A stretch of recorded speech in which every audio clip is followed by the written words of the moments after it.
పొంగులేటి శ్రీనివాసరెడ్డి గారని ఒక మంత్రి ఉన్నాడు, బాంబుల శాఖ మంత్రి. ఆయన అమావాస్యకు ఉన్నాడు, బాంబులు కార్తీక పౌర్ణం కూడా వెళ్ళలేదు. ఇంకా దీపావళి పోయింది, కార్తీక పౌర్ణం పోయింది, కానీ ఆ బాంబులు పెళ్తనే లేవు, తుస్సు బాంబులని. అయితే ఆయన తుస్సు బాంబుల మంత్రి గారు, ఆయన ఇంటి మీద ఈడీ రైడ్ అవుతుంది, బాంబుల శాఖ మంత్రి మీద. ఇప్పటికీ 45 రోజులైంది, 45 రోజులైంది ఈడీ రైడ్ అయ్యి. అదే ఈడీ కవిత గారింటి మీదకి పోతే, అదే ఈడీ ఇంకొకరి ఇంటి మీదకి పోతే నిమిషం వస్తాయి వార్తలు బయటికి.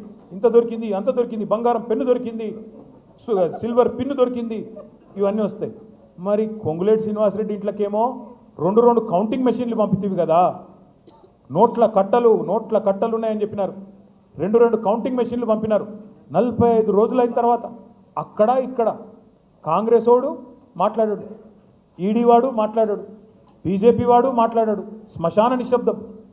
ఎవరో చచ్చిపోయిన తర్వాత ఉంటే చూడండి కొద్దిసేపు, అట్లాగా ఎవడు మాట్లాడాడు. కూయి లేదు, కయ్యి లేదు, సడి లేదు, సప్పుడు లేదు. ఏమిరా నాయన అంటే లేదు హోగా డీల్ హోగా నై బాత్ కరింగ్. ఇదే అంటున్నా నేను. ఎవడితో ఉన్నాడు, కొద్దిగా మనం కూడా ఆలోచించి అవగాహనతో ఉండాలి తప్ప ప్రతిదానికి ఆగమాగం అయిపోకూడదు.